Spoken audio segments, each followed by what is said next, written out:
ना रे, हम तुम ता ता ता ना ना ना ता ना ना रे। अस्सलाम वालेकुम जी, मैं हूँ शाइस्ता लोधी और इस वक्त जो सेशन आज के सेपमा में मेरे हाथ आया है उसके बारे में पहले मैं आपको बाद में बताऊँगी, लेकिन एज़ यू ऑल नो कि सेपमा 2019 में पहली दफ़ा ये म्यूज़िकल अचीवमेंट अवार्ड्स हुए, शान पाकिस्तान म्यूज़िकल अचीवमेंट अवार्ड्स, और ये कितने बड़े स्केल पे हुए ये हम सब जानते हैं। इस वक्त जो मेरे पास सेशन है जी, वो बेसिकली कनेक्शन है between music and film industry.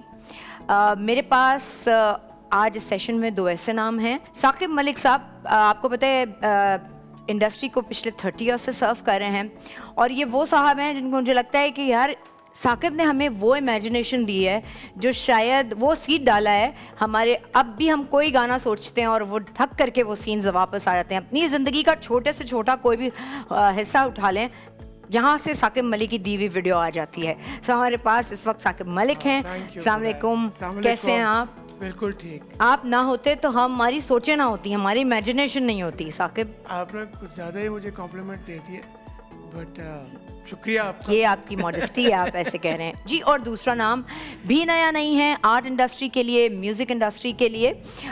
एक ऐसी फैमिली जिसने ऑलरेडी जो पायनियर्स हैं इस मुल्क में आर्ट को आगे ले जाने बढ़ाने में, और मैं अगर ये कहूँ कि आर्ट को सिर्फ आर्ट नहीं, आर्ट को एग्जिबिट करना और उसको प्रमोट करना ये कोई मतलब मामूली काम नहीं है। हमारे साथ राशिद इस्माइल हैं। अस्सलाम वालेकुम। अस्सलाम वालेकुम। क्या हाल चाल है? बिल्कुल ठीक ठाक। ठीक ठाक, खैरियत से। तो शुरू करें। बिल्कुल। Connection between art and music. अच्छा, अगर स्टार्टिंग आपकी इजाजत है राशिद से पूछ लें। तो इनका है, आप हाँ, स्टार्ट करें। अच्छा, आप मुझे बताएं कि आपको क्या लगता है क्या रिलेशन है between art and music? Shaista, basically दोनों की दोनों जो चीज़ें हैं वो हमारे सोल से निकलती हैं, अंदर से इनका ताल्लुक है, आर्ट का भी और म्यूज़िक का भी। अगर आप टेक्निकली बात करें हमारे इर्द गिर्द इस वक्त आर्ट लगा हुआ है, हम गैलरी में बैठे हुए हैं, कोयल गैलरी में। सो यूल सी के आर्ट के अंदर भी आपका पैटर्न होता है, रिदम होता है, you have balance, you have मतलब सेम प्रिंसिपल्स होते हैं, same principles as music, right? So वही दोनों चीज़ें हैं जो, तो आपका जो जैसे रिदम आर्ट में जो होता है वो आपकी आई balls danced on a painting, जो रिदम म्यूजिक में होता है your feet dance on that music, but they are the same principles. So there's a lot common, and technically also and otherwise also. It's the softer side of life. It's the part of our culture. It should be a part of our culture if it's not. और जो connection Saqib आपकी शक्ल में इस वक्त हमारे पास मौजूद है, फिल्म इंडस्ट्री एंड म्यूज़िक। अच्छा, ज़रूरी नहीं कि उसको लिरिक्स की ज़रूरत हो, बट व्हाट यू से कि एक म्यूज़िक ना हो। सुबह होती है, सुबह होने के बाद जो ज़िंदगी का म्यूज़िक शुरू होता है, सो म्यूज़िक ना हो, म्यूज़िक और फिल्म इंडस्ट्री का कितना एक दूसरे से साथ है?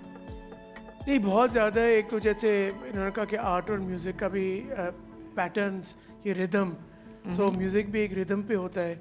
फिल्म की स्टोरी टेलिंग जो होती है, जिस तरह एडिट करते हैं स्टोरी, अब आगे बढ़ाते हैं, वो भी एक रिदम पे होती है।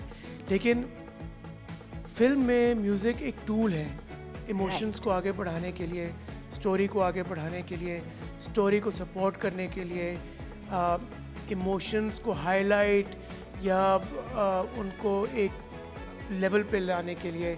सो म्यूज़िक जो आपका बैकग्राउंड म्यूज़िक है फॉर एग्जांपल, वो एक सीन को बिल्कुल चेंज कर सकता है। अगर आपका म्यूज़िक काफ़ी लाउड या इंटेंस है, उस सीन की मीनिंग चेंज हो जाएगी। इसी तरह हमारे एटलीस्ट सब कॉन्टिनेंटल सिनेमा में, क्योंकि हम पाकिस्तान में बैठे हैं, म्यूज़िक का तो बहुत ही पुराना वास्ता है, क्योंकि हमारी फिल्मों में गाने होते हैं और गानों के बगैर हमारी फिल्में इनकम्प्लीट समझी जाती हैं। बैकग्राउंड म्यूज़िक तो पूरी दुनिया में होता ही है, लेकिन हमारी इंडस्ट्री में क्योंकि हमारा ताल्लुक फिल्म इंडस्ट्री का ओरिजिनल स्टेज और नौटंकी और वहाँ से, तो वहाँ के जो लाइव ड्रामे होते थे उनमें बड़ा म्यूज़िक का हाथ होता था। तो जब इवन थिएटर को का मैसेज पहुंचाने के लिए लोगों तक म्यूजिक बहुत बड़ा टूल है। बिल्कुल बिल्कुल।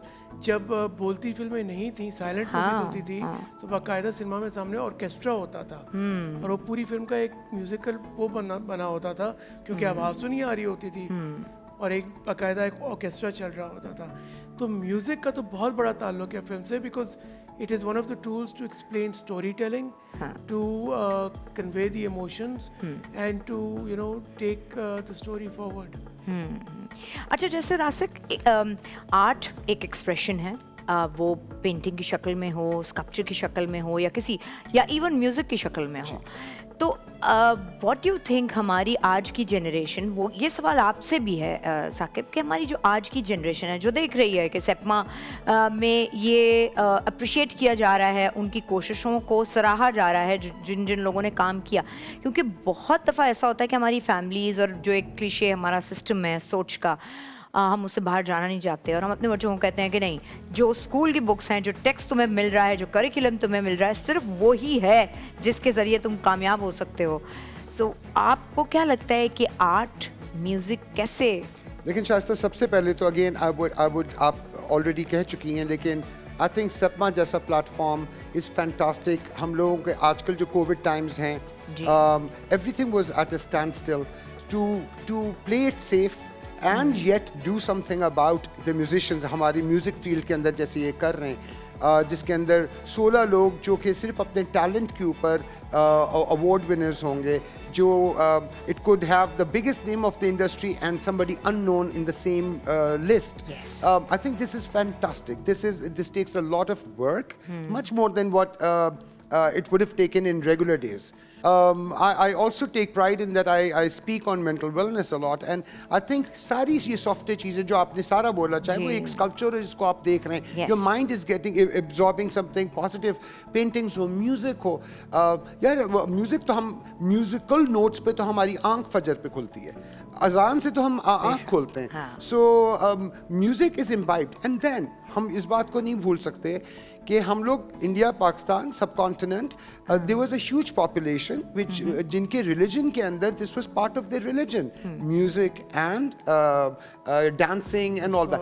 तो हम लोगों का वो इतना नहीं है, लेकिन थोड़ी सी रूट्स तो हैं, तो हम लोगों को उसको जिंदा रखना है अपने कल्चर में अपने तरीके से. But I would say more than वो सारी चीज़ें, आई थिंक आपने जो बात कही थी कि आज की जनरेशन करिकुलम, आई थिंक जो आज की जनरेशन है वैसे भी करिकुलम से कहीं ज़्यादा जो लोग सीखते हैं वो टीवी का कोई प्रोग्राम देखकर या कोई फिल्म देखकर, क्योंकि ये वाले मैसेजेस आपकी लाइफ को इतना इन्वेड कर जाते हैं, आपको यहाँ रह जाता है. Exactly. So music and pop culture and all of that is very very important to our learning. हमारी लर्निंग के लिए बहुत ज़रूरी है. और सेप्मा में एक चीज़ कहना चाहूँगा जो मेरे लिए बहुत वैल्यू रखती है. मैं पिछले साल भी पूरे जो इवेंट था, जो 2 दिन का 3 दिन का सिम्पोजियम था, उसमें भी मेरे आई वाज इन्वॉल्व्ड. फिर अवार्ड्स में भी कि Sepma really promotes young talent also. So the 16 awards that are being given out, उसमें आपका के बड़े नाम, एस्टैब्लिश नाम भी हैं और नए लोग भी हैं at the same platform. So that is a huge thing. So इसकी कंटिन्यूटी इन हालात में 2020 जब इतना हम पे प्रॉब्लम आया हुआ है कोविड का, I'm sure continue this event, and that's a huge platform for young people, because we don't want young people to miss out on this year. तो ये भी बड़ा एक इम्पोर्टेंट. अच्छा साकिब, आपको क्या लगता है कि जो OSTs होते हैं टेलीविज़न ड्रामास के, या जो हमारी फिल्म का म्यूज़िक होता है, अभी हम बाजी का जिक्र कर रहे थे, खूबसूरत म्यूज़िक था, तो क्या बैकबोन, क्या किस तरह का रोल प्ले करता है वो किसी भी चीज़ को डिफाइन, आपका कोई भी एक पीस है आर्ट का, आपकी मूवी, आपका ड्रामा, उसको डिफाइन करने में कितना रोल प्ले करता है? 2 चीज़ें हैं. एक तो प्रमोशन है, and music plays a huge part in promotion of a film. अब आज के दौर में जैसे आपका OST है, वो हिट हो जाता है तो उसके 50-60 मिलियन व्यूज़ आ जाते हैं यूट्यूब पे, राइट? तो वो एक चीज़ उस ड्रामे की एक रिकग्नाइजिंग फैक्टर बन जाता है, उसकी आइडेंटिटी बन जाती है. Creates the mood and becomes a huge promotional tool. इसी तरह मूवीज़ के गाने जो हैं पहले रिलीज़ होते हैं, और अगर वो गाने हिट हो जाएं तो वो फिर मूवी जब एक्चुअल रिलीज़ होती है तो उसको बहुत सपोर्ट करते हैं. लेकिन क्या एक बुरी कहानी और बुरी प्रोडक्शन म्यूज़िक बचा सकता है? जी, बचा सकता है किसी हद तक. क्योंकि देखें, आपका जो पहले हफ्ते का जो पुल है ये पहले वीकेंड का जो पुल है, अब जो बिजनेस फिल्मों का रह गया है वो तो आपका एक इनिशियल वीक का 80% बिजनेस होता है, उसके बाद बाकी 20% आप अपना बाकी रन में कवर करते हैं। हाँ 7 to 80%। सो अगर आपकी पुल अच्छा है म्यूज़िक का, वो एक इम्पोर्टेंट फैक्टर है और वो ऑडियंस को सिनेमा लेकर आता है तो आपको काफ़ी फ़ायदा होता है। तो yes, Shaista, content is king. So this is part of the content. Music is part of the content. So on a scale of 1 to 10, अगर आपकी story line weak है, लेकिन आपका म्यूजिक स्ट्रांग है, तो आपको फिर भी अगर 7 पॉइंट्स मिल रहे हैं तो दैट वर्क्स, दैट टोटली नहीं बचा सकता, but it's a tool. I mean एक हद तक आपको एक क्योंकि support रिसेंटली मिलता है। हमने देखा कि अगर बहुत सारे ड्रामास की मैं देखती थी, स्टोरी बहुत ही ऐसी होती थी, लेकिन उन ड्रामास के ओएसटीज इतने स्ट्रॉन्ग थे कि वो इतने मशहूर हो गए और बड़ा अच्छा लगा लोगों ने। मैंने इस पे नेट पे ही देखा कि पुलिस वाला है तो वो भी गा रहा है, और क्रिकेटर है तो वो भी गा रहा है। सो वो ये एक फील बड़ी पॉजिटिव है, क्योंकि लोगों को कम से कम उनकी एनर्जी कोई सही जगह, कहीं तो कोई आउटलेट मिलता है ना। हमारा जैसा कल्चर की आप बात कर रही हैं, मैं दुखी वाले गाने की बात कर रही हूँ, उससे वो कि वो मुझे पसंद है या नहीं, लेकिन मैं एक ये इसलिए कि जिस तरह का हमारा कल्चर है, जहाँ बहुत सारी हमारे अपने नॉर्म्स और चीज़ें ऐसी हैं, वहाँ आर्ट ने आप आज, और सिर्फ पाकिस्तान नहीं बल्कि साकिब आप इस वक्त पैंडेमिक पे जो सही और अच्छा वक्त गुजरता है हमारा, आर्टिस्ट उसमें भरपूर रोल प्ले कर रहा होता है, वो चाहे आर्टिस्ट ऑन स्क्रीन परफॉर्म करने वाला हो या पीछे उसकी प्रोडक्शन हो। बिल्कुल वो मूवी देख के 3 घंटे या 2 घंटे, कोई अच्छा ड्रामा देख के, अच्छा म्यूजिक वीडियो देख के हमारा मूड एकदम चीज़ बेहतर हो जाती है, हम कुछ सोचने लगते हैं। अदरवाइज तो उस वक्त सिर्फ it's not only in Pakistan, it's everywhere.